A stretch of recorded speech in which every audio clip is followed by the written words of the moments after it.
Tengan todos muy buenos días. Les saludamos desde la Universidad Técnica de Babahoyo. Buenos días. Muy buenos días. Como ustedes saben, estamos organizando la primera feria virtual de la entidad UTB. Para esto, agradeceré a todos los invitados que mantengan sus micrófonos apagados, que durante se esté desarrollando la charla, tengan la bondad y realicen las consultas vía chat. Para esto, habrá un moderador, el ingeniero Antonio Alcíbar, quien estará receptando las preguntas y luego de los 25 minutos que durará la charla, el compañero tendrá 5 minutos para desarrollar las preguntas y nuestro querido conferencista pueda responderlas. A continuación, les voy a dar un breve resumen de su hoja de vida. Con ustedes, el ingeniero Heitel Bolívar Lozano Peña, de nacionalidad ecuatoriana, ingeniero agrónomo, con una gran trayectoria en el ámbito arrocero. Él se ha desempeñado como gerente propietario de Agroingenioso, también ha sido gerente general de Agroservicios EHSA. También lo hemos visto desarrollando como presidente de AgroGeversan S.A., también ha sido administrador general de Asociación de Productores Arroceros Los Caídos y actualmente se encuentra trabajando en la Corporación Nacional de Arroceros como presidente de SINAR. El tema que nos ha traído en este día es situación arrocera del Ecuador antes, durante y después de la pandemia del COVID. Con ustedes, el ingeniero Heitel Lozano. Un gusto tenerlo aquí. Buenos días, muchas gracias por invitarme a participar de esta primera feria que nos motiva a todos a aprender un poco más. Quiero compartir con ustedes una información, espero sea de su relevancia. No sé si me escuchan, si me están escuchando. Buenos días, ingeniero Heitel. Un abrazo, un saludo cordial. Sí, precisamente se lo está escuchando. Se me ha asignado la tarea de hacer moderador de su conferencia. Para mí va a ser un enorme gusto y cualquier colaboración o ayuda, pues estaré presto a hacerla. Quiero recordarle nada más que tenemos 25 minutos de conferencia y luego 5 minutos para las preguntas, mi estimado ingeniero Heitel. Bienvenido y adelante. En efecto, pues voy a hacer una presentación un poco breve, pues, y espero llenar las expectativas y poder responder las preguntas necesarias.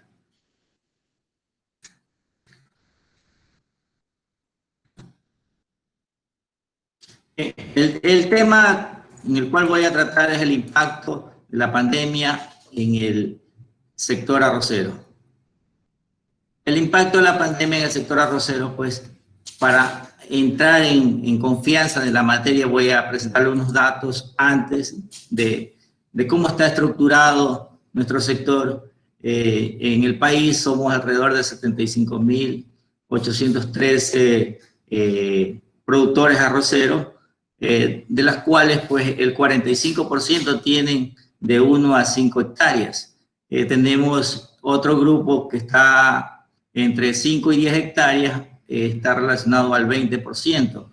También, pues, las estructuras siguen creciendo y de 10 a 20 hectáreas corresponden al 15%, hasta 50 hectáreas tenemos un 13%, hasta 100 hectáreas tenemos un 5%, y vemos que los grandes productores de 100, 200 y más de 200, pues, apenas alcanzan el 1%. Esto significa que en nuestro país, en su gran mayoría son pequeños productores. Si vamos hasta 20 hectáreas tenemos el 65%. Esta información vale la pena seguir informando, pues que está distribuida en el país. Tenemos el 70% de la zona arrocera en Guayas, 24% en la zona de los ríos, un 4% en Manabí. Loja y El Oro, pues, participan en el área sembrada de arroz en el país con el 1%. Seguimos recabando recabando esta información y encontré un cuadro muy importante que hizo la Universidad de Espíritu Santo de una comparación entre los países Colombia, Ecuador y Perú. Primero, pues tenemos la edad de los productores arroceros. La edad de los productores arroceros, pues, si vemos que en Colombia tenemos un promedio de edad de 60 años. En Ecuador tenemos un promedio de edad de los productores arroceros de 50 años. Y en Perú tenemos una generación más joven de 40 años promedio. Si seguimos analizando este cuadro, que me llamó mucho la atención, pues hay un grupo de personas que entran a estudiar y no terminan la primaria, con el 12%, el 11% en Ecuador, y Perú tiene bastante bien el tema de educación. Seguimos analizando este cuadro. El 68% de los agricultores colombianos tienen instrucción primaria. El 53% de los agricultores ecuatorianos tienen educación primaria y el 40% de los agricultores arroceros peruanos tienen educación primaria. Seguimos avanzando y vemos que el 16% de los productores arroceros colombianos tienen educación secundaria y el 29% pues, de los agricultores arroceros ecuatorianos tienen educación secundaria. Perú aporta con el 35% de los productores. Sin embargo, en la educación superior, pues Colombia tiene un 4% de los productores, 7% Ecuador y 25% Perú. Entonces, esto nos da un poco de tema para discutirlo más adelante y conversar sobre la educación que justamente nos compete a las universidades técnicas agropecuarias en el país. Y aquí también me permito compartir con ustedes un cuadro de comparación de unidades de producción, así como vimos en Ecuador cómo está distribuida la tierra en los agricultores. También quise compartir con ustedes este cuadro importante para ver cómo se está distribuyendo el área arrocera en los diferentes países, en los 3 países. Y tomo 3 países porque son los 3 países vecinos que más consumen arroz. Entonces, miren ustedes que tenemos hasta 10 hectáreas en Colombia, un 12% de productores. Sin embargo, en Ecuador ya tenemos 65% hasta 10 hectáreas. Perú, 80%, o sea que también son productores muy pequeños. Si ya vemos, Colombia tiene el 23% de agricultores medianos, digamos, hasta 50 hectáreas. Ecuador, pues, tiene el 27.9% de agricultores medianos y Perú el 15%. Seguimos analizando este cuadro y vemos que Colombia, su mayor engranaje de productores arroceros los tiene entre 50 y 200 hectáreas, el 40%. Sin embargo, Ecuador, pues en ese porcentaje bajamos a 6 y Perú también disminuye el área de los grandes productores. El mismo cuadro, este cuadro, pues fue hecho en el año 2019, un estudio que hizo la Universidad de Espíritu Santo en la comparación de la cadena competitiva del arroz. Y vemos que notablemente Colombia son grandes productores, son productores de grandes áreas, perdón. Ecuador tiene productores masificados entre 1 y 50 hectáreas y Perú pues son mucho más pequeños, el 80% apenas tiene de 1 a 10 hectáreas. Con esos análisis entro a darle una estimación de precios, el comportamiento de los precios internos. Esta barra celeste corresponde a arroz paddy, arroz cáscara. Los precios de enero a julio están entre 35 y 40 dólares. Se mantuvieron los precios a pesar de la pandemia. Lo mismo ocurre con esta barra naranja, con esta línea naranja, que corresponde a arroz pilado, los precios se mantienen entre 32, 33, 34, suben a 35, y tenemos pues unos precios estables durante los últimos 7 meses que se vivió o se está viviendo en la pandemia. Por otro lado, pues tenemos qué pasaba antes de la pandemia. El Ecuador llegó con un inventario alto de arroz en el 2019, alrededor de 320.000 toneladas de arroz cáscara. Ingresamos en 2019. Estos inventarios nos permitió hacer 2 cosas. Una, enfrentar la pandemia entre los meses marzo, abril y mayo. Y 2, una exportación de oportunidad que hubo entre enero y febrero del 2020. Se exportaron a Colombia alrededor de 30.000 toneladas.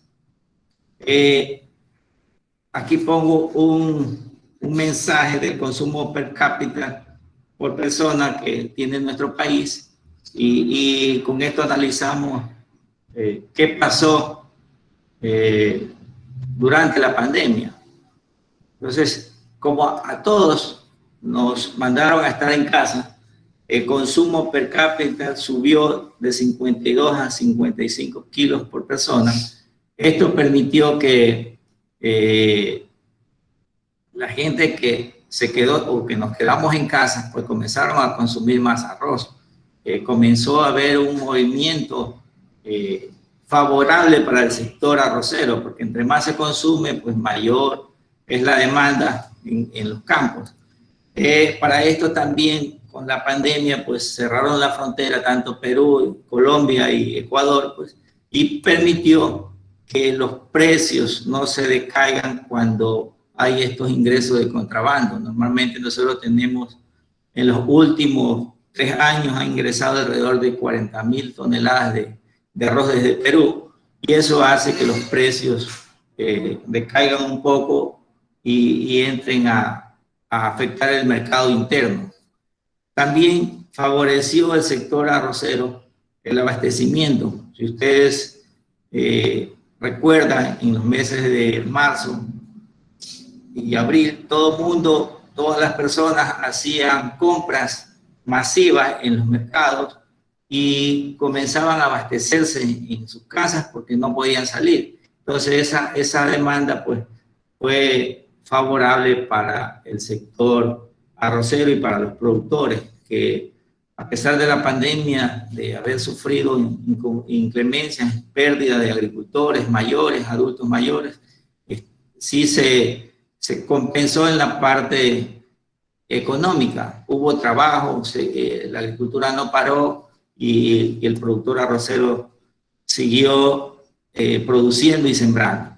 Esto hizo que, con todos estos fenómenos, el aumento del consumo, el cierre de fronteras y el abastecimiento de los mercados, tengamos precios altos. Por eso que en el cuadro anterior que le mostraba, pues, veíamos una curva estable entre los precios desde 33 hasta 40, que realmente ha sido un año atípico, favorable para el sector arrocero. También quería compartir qué pasó después de la pandemia. Después de la pandemia, pues, vimos que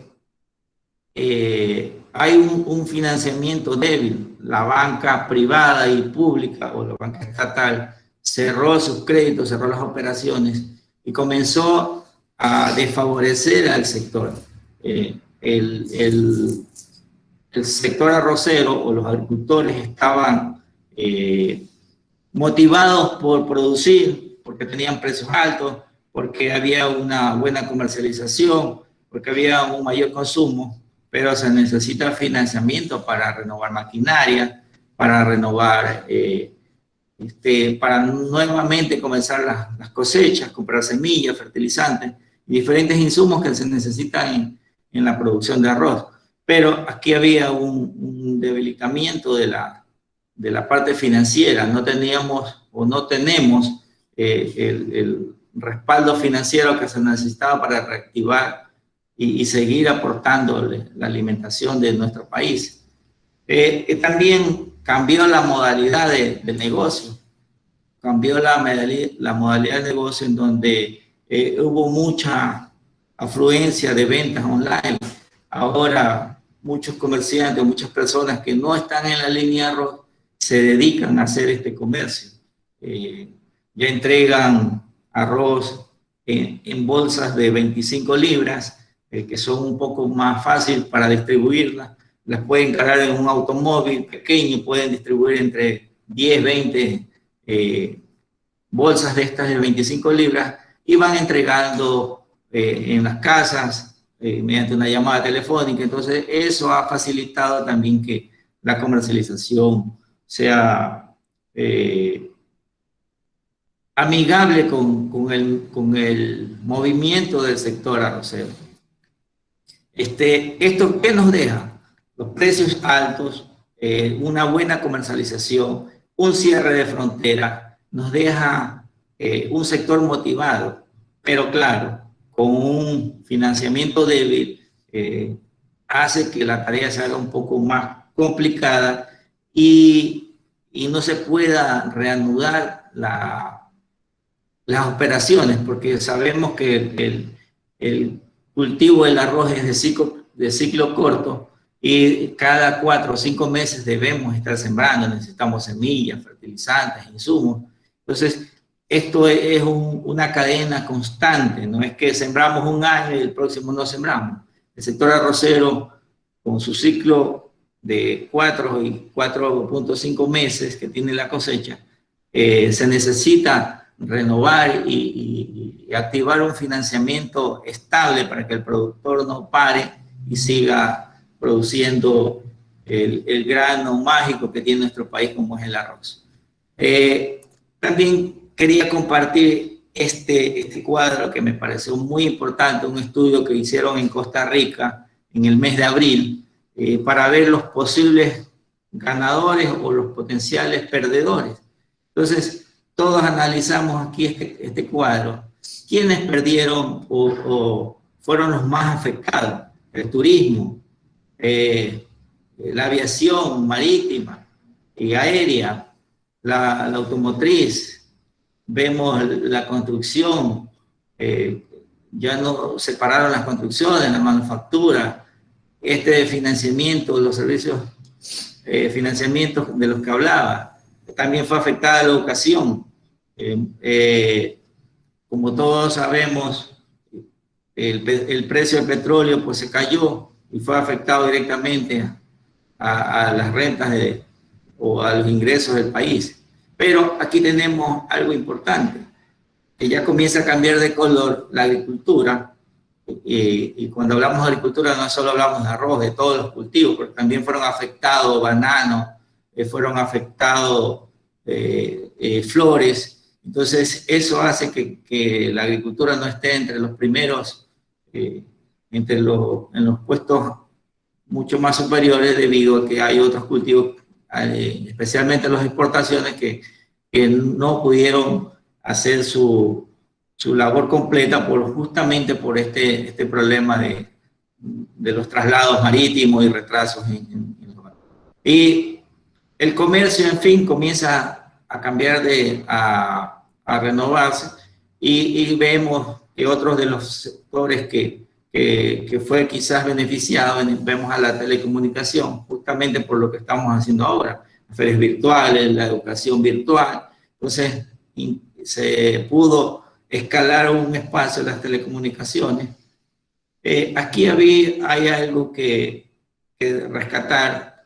Los insumos médicos estuvieron bastante favorecidos, la alimentación, los procesos de alimentación, y pues quien salió a alzar la bandera, pues la parte de medicina, los servicios de medicina, que fueron los mayor beneficiados de esta pandemia, de la cual no ha pasado, pero sin embargo vemos cómo se ha estructurado, y seguramente ustedes van a analizar cada uno de estos puntos que es importante tener en cuenta, esta radiografía que hicieron en Costa Rica en el mes de abril es similar para América Latina y tal vez para Europa. Entonces hay que ponerle un poco de atención a este cuadro, quizás en los próximos estudios se pueda evidenciar cómo va evolucionando los sectores, cómo se van reincorporando al mercado para comenzar un nuevo sistema de comercialización. Creo que he cumplido los 25 minutos, no sé si tengo preguntas, pues estaría gustoso de atenderlos. Les agradezco mucho por haberme permitido participar y estoy atento a las preguntas. Muchísimas gracias, ingeniero Eitel. Efectivamente tenemos algunas preguntas. Primero, felicitarlo por su participación, su excelente exposición, muy clara, muy concreta. Creo que en resumen, usted nos ha podido primero mostrar cuáles son las estadísticas de siembra, tanto en el Ecuador como en los países vecinos, hacer una comparación técnica y tratar de hacer una interpretación de las razones de por qué existen esas diferencias. También ha hecho hincapié sobre los problemas que ha afrontado el sector arrocero y cómo los está superando. Creo que su intervención nos ha nutrido de información muy actualizada y pertinente en el área profesional que nos desempeñamos. Quiero transmitirle rápidamente, porque estamos con el tiempo bastante bien, primero transmitirle la pregunta que hace el ingeniero Eduardo Colina. Dice lo siguiente: ¿qué perspectiva tiene el sector arrocero para el 2021 debido al problema económico mundial y la disminución laboral? Así también existe otra pregunta que la formula el ingeniero Miguel Escobar acerca de cuál es el manejo de la semilla certificada interna y el área sembrada de la misma en las diferentes zonas. Es decir, una pregunta bastante técnica sobre el uso de semilla certificada. Y si puede tomar nota también, me gustaría compartir otra pregunta más, que sería la tercera, que la formula el ingeniero Yari Ruiz, acerca de cuál sería las estrategias que tendría el sector arrocero frente al consumo de la gramínea en esta pandemia, ya que se debe activar la producción y se debe aportar al medio de la actividad, obviamente la actividad económica del país, ¿no? Entonces, ¿cuáles serían las estrategias frente a esta demanda en actuales momentos de pandemia? Eso sería por el momento. Vamos a dar atención a las otras preguntas en función de que el tiempo nos permita, ¿sí? Adelante, ingeniero. Bien, en cuanto a la primera pregunta de cuáles serían las perspectivas para el 2021, nosotros tenemos primero que analizar que vamos a cerrar bien el 2020 con una muy buena producción. Nos ha favorecido el clima, la gente está muy motivada por los buenos precios que hemos visto que han ocurrido en los 7 primeros meses. Entonces, vamos a llegar con un inventario un poco bien para enfrentar el 2020. Sin embargo, el 2021 nos deja mucho análisis aún. Primero, de cómo vamos a tener la época climática que se nos acerca en enero, porque de eso depende mucho cuánto se siembre. Si el invierno que ingresa a mediados de enero es un poco débil, quizás las áreas más altas o áreas de secano van a tener problemas y no van a poder sembrar el área. Entonces, lo que sí tenemos garantizado la producción y la estabilidad de los productores 2020, y queremos llegar a un 2021 con esa fortaleza, con un inventario no alto, que la industria necesita distribuir a todos los ecuatorianos. 2020 creo que va a ser un año arrocero a pesar de la pandemia. Segundo, la segunda pregunta en cuanto a semilla certificada, estamos hablando que entre un 28 a un 35% de los productores arroceros usan semillas certificadas. Comparado con Colombia y Perú, pues está muy lejos. Perú está arriba del 65% del uso de semillas certificadas, igual Colombia. Entonces hay que hacer un trabajo más de desarrollo, de transferencia de tecnología, de mostrarle al productor arrocero que realmente usar semillas certificadas es una opción y pues puede mejorar considerablemente los rendimientos.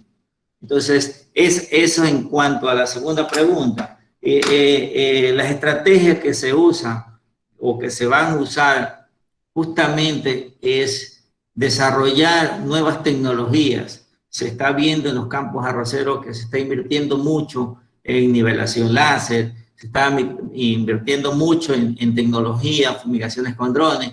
Eso nos va a llevar a ser más competitivos y a tener una agricultura sostenible o un cultivo muy estable para que el sector arrocero vaya dando el paso al uso de las buenas tecnologías y trabajar mucho en el sistema de usar semillas certificadas. Eso es una ardua tarea que tenemos tanto los representantes de los gremios, el Ministerio de Agricultura y ustedes como universidad, pues hacer un trabajo de incentivar a los productores a que usen semillas certificadas. No sé si está clara la pregunta. Muchas gracias. Sí, muchas gracias, ingeniero. Aprovecho porque tenemos todavía aproximadamente 3 minutos y en 3 minutos me gustaría compartir las preguntas que hace Alonso Santillán. Muchas gracias por su pregunta. Dice, ¿cómo afectan a los precios la falta de financiamiento debido a que se entiende que el poco financiamiento reduce la productividad? Ingeniero, aprovecho también en hacer otra pregunta que la hace Diego Portalanza. Al hacer usted una comparación entre Perú y Colombia, ¿cómo ve usted el apoyo en Ecuador a diferencia del apoyo que tienen esos países en toda la parte técnica, en toda la parte comercial, ingeniero? ¿Cómo ve usted el apoyo en Ecuador en comparación con estos países? Y por último, creo que si el tiempo da para poder contestar, estos costos de producción, pregunta el ingeniero Miguel Escobar, los costos de producción, ¿cómo se han comportado en virtud de que la mayoría de insumos son importados? Esa pregunta es referida a los costos de producción en virtud de la importación de costos. Ingeniero, tenemos poco menos de 3 minutos para contestar. Muchas gracias. Sí, bien, interesante el tema. ¿Cómo afecta el financiamiento? Hemos visto un debilitamiento del sector financiero. Ese es un talón de Aquiles que tenemos los productores, porque como hablaba de que el cultivo es de ciclo corto, se necesita inmediatamente la semilla, los fertilizantes, los insumos. Entonces, aquí ha entrado la parte privada, ha entrado a hacer un rol importante en el financiamiento, ya que hubo una comercialización bastante favorable, hubo incentivo en la industria y comenzó a financiar a los pequeños productores para poder tener de regreso pues cosechas en sus industrias. Entonces esto nos ayudó un poco, ya que pudo suplir un poco el tema del financiamiento estatal o privado. Por otro lado, la pregunta de Diego sobre el apoyo que tienen los agricultores. Si sabemos, pues, tanto en Colombia como en Perú, el rol que forman los gremios, en el caso de Colombia, FEDEARROZ, en el caso de Perú, pues, tienen unos gremios muy fuertes, muy fortalecidos, que son los que hacen o ponen las reglas del juego para que el productor siga incentivándose. El gobierno no atiende directamente a los productores, los atiende los gremios. En el caso, la estructura de FEDEARROZ, pues claro, tiene 55 años alrededor de 55 años de institución, pues, y tiene una estructura muy estable en donde tienen laboratorios de suelo, semilla, tiene la industria que le recibe el producto, y el agricultor se dedica a lo que sabe, a producir. Ese apoyo y esa fortaleza que tienen ellos no las tenemos los gremios en Ecuador. Por eso que necesitamos fortalecer los gremios para poder conseguir créditos a más bajas tasas de intereses, a conseguir productos o importar productos directamente para que abaratar los costos. Y ahí tomando la siguiente pregunta, pues los costos de producción, tanto en Colombia, Ecuador y Perú son similares, a diferencia que en Perú, pues estamos hablando de un promedio de producción de 10 toneladas comparado con Ecuador, que llegamos en ciertas zonas a 7. Colombia también está por ahí mismo, 7, 7.5. Entonces, ¿qué es lo que nos hace caro? La moneda. Nuestra moneda, el dólar es muy duro para competir. Y hay algo importante, así como nosotros llegamos con inventarios altos de arroz, la industria que importa agroquímicos para nuestra suerte estuvo abastecida y pudo llegar a todos los sectores productivos. O sea, no tuvimos esa necesidad que nos quedamos sin producto, que no había importaciones. Hubo un abastecimiento natural de la cadena de importadores de productos agroquímicos. Entonces, la logística se dio un poco más sencilla porque, como ustedes sabían, liberaron la circulación nacional de los vehículos que transportaban agroquímicos y fertilizantes y semillas. Entonces, eso dio a que la cadena se haga más ágil y puedan llegar los productos a nuestros distribuidores y por ende a nuestros productores. Muchísimas gracias, ingeniero Eitel. Hemos cumplido con el tiempo realmente.